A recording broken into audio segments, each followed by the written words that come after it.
Hello everyone, welcome back to my channel Om road answer. आज मैं आपके लिए कुछ डाउट्स क्लियर करने के लिए एक वीडियो लेके आया हूँ, जिसमें कि आपको बताऊँगा ओवरलैपिंग और एमआरसी के बारे में। तो जैसा कि आपको पता है, JOIT 817 के लिए एमआरसी का फॉर्म जो है अपलोड हो गया है। आप लोग उसको डाउनलोड कर सकते हैं उनकी साइट पे जाके, और मैं आपको इसका डिस्क्रिप्शन बॉक्स में लिंक भी दे दूँगा। वहाँ से इसको डाउनलोड कर लीजिएगा और फॉर्म को फिल कर लेना। बट उससे पहले मैं आपको ये बता देता हूँ कि ये फॉर्म एमआरसी वाला सिर्फ जो होता है वो रिजर्व्ड कैटेगरी की कैंडिडेट्स के लिए होता है, यानी कि SC ST OBC वगैरह के लिए। जनरल वगैरह के लिए नहीं होता है।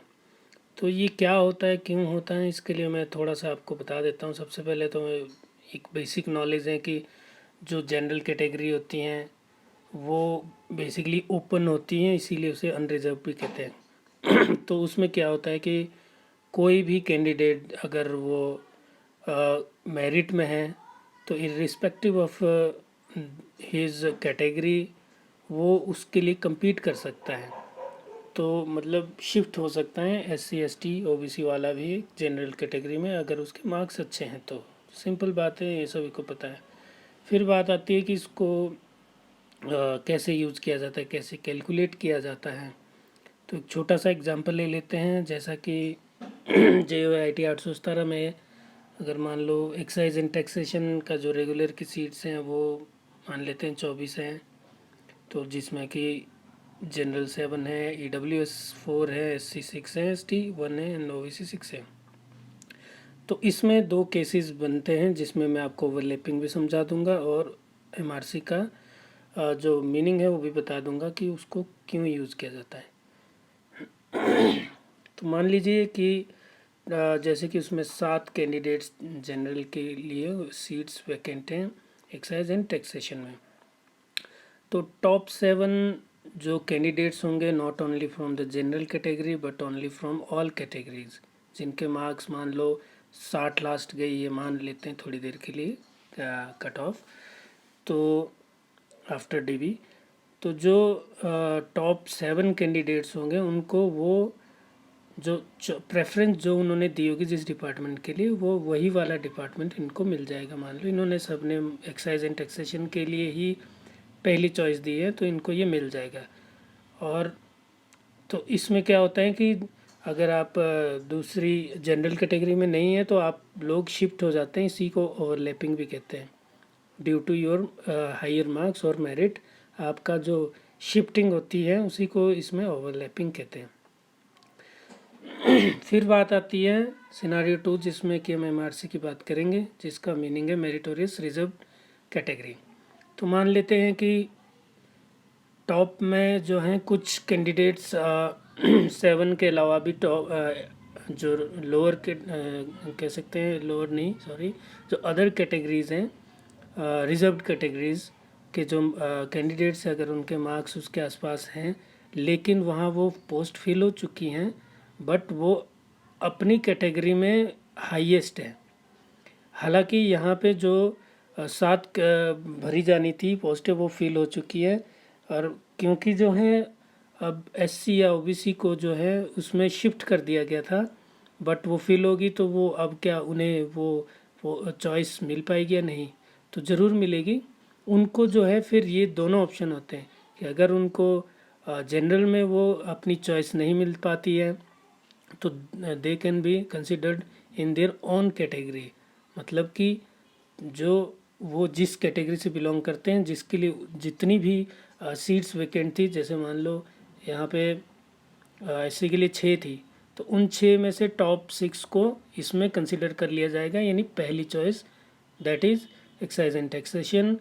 और जो उनकी जगह पे पहले थे उनको सेकंड चॉइस की ओर शिफ्ट किया जाएगा, यानी कि जो उनकी सेकंड चॉइस और सेकंड प्रेफरेंस थी वो उसमें शिफ्ट कर दिया जाएगा।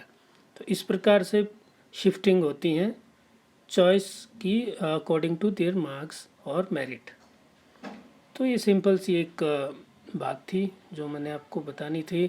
तो इसका फ़ायदा जो है रिजर्व्ड कैटेगरी के कैंडिडेट्स के लिए बहुत है, इसलिए इसको आप ज़रूर फॉर्म को फिलअप करें ताकि जो है आपको अपनी चॉइस का डिपार्टमेंट मिल सके। बाकी इसमें जो है एक जो फॉर्म है वो कुछ ऐसा था। आप इसमें बाइफरकेशन देख सकते हैं पोस्ट वाइज और डिपार्टमेंट वाइज की कितनी पोस्टें कितनी किसके लिए हैं। तो इसका भी ध्यान रखें कि अगर आपने भरा है तो आपकी कैटेगरी से उसमें है या नहीं है पोस्ट कोई अवेलेबल, वो भी आपने पहले ही चेक कर लेना है। अगर आपके मार्क्स अच्छे हैं तो डेफिनेटली आपको वो मिलेगा ही। और बाकी इसकी मैं डिटेल बता चुका हूँ आपको अपने प्रीवियस वीडियोस में कि आपको कैसे कौन से टॉप जो थे इसमें डिपार्टमेंट थे अकॉर्डिंग टू मी, वो उसकी मैंने एक लिस्ट बनाई है। उसका मैं चाहो तो अब दोबारा से मैं आपको इसमें भी उसका वीडियो का लिंक प्रोवाइड करा दूंगा कि कौन से बेस्ट डिपार्टमेंट्स हैं। हालांकि सारे ही अच्छे हैं बट सबका अलग अलग नेचर होता है प्रमोशन का और वर्कलोड का। वो मैंने एक वीडियो में सेपरेट वीडियो में बता रखा है, आप उसको देख के अपनी चॉइस बना सकते हैं अपने हिसाब से। ये वाला मैं आपको फॉर्म प्रोवाइड करा दूंगा। अब तक अगर आपने डाउनलोड नहीं किया तो आप लोग इसको डाउनलोड ज़रूर कर लें। फिर इसके हो सके नहीं बल्कि भरने ही चाहिए आपको। सारे डिपार्टमेंट के चॉइसेस भर लेने हैं, 60 या 62 जितने भी है प्रेफरेंस वाइज। फिर इसको यहाँ पे अपना नाम, रोल नंबर, कैटेगरी वगैरह लिख के, and this is the MRC form. ये वो फॉर्म है जिसकी मैं बात कर रहा था इतनी देर से, मेरिटोरियस रिजर्व कैंडिडेट। यहाँ पे अपना नाम, फादर्स नेम लिख के, इसमें इन्होंने लिखा भी है खुद भी कि I hereby further opt नहीं है, ये ऑप्ट होगा, and undertakes that in case by considering me as MRC यानी कि meritorious reserve candidate I am not getting my choice, then I shall be respected category for giving my better preference choice for my ultimate recommendation in appointment। तो इसीलिए भराया गया है क्योंकि कई बार क्या होता था कि शिफ्टिंग होने की वजह से उनको वो वाली चॉइस नहीं मिलती थी जो वो चाह रहे थे। तो सुप्रीम कोर्ट के आदेश के बाद जो है उन्होंने कहा है कि शिफ्टिंग जो है तभी की जाए अगर जो उनको बेटर चॉइस ऑफ प्रेफरेंस मिल रही है, अदरवाइज़ उनको अपनी ही कैटेगरी में मेरिट में कंसिडर किया जाएगा और उनको वो प्रेफरेंस मिल जाएगी। सो फाइनली आपको यहाँ पे साइन करने, नाम लिखना है, रोल नंबर लिखना है। सो ये था एक शॉर्ट नोटिस आपके लिए रिगार्डिंग MRC एंड ओवरलैपिंग। बाकी आप देख सकते हैं कि किस डिपार्टमेंट में कौन कौन सी पोस्ट है। So thanks for watching and if you like my video please subscribe my channel Om Road Answer. So thank you so much and have a nice day.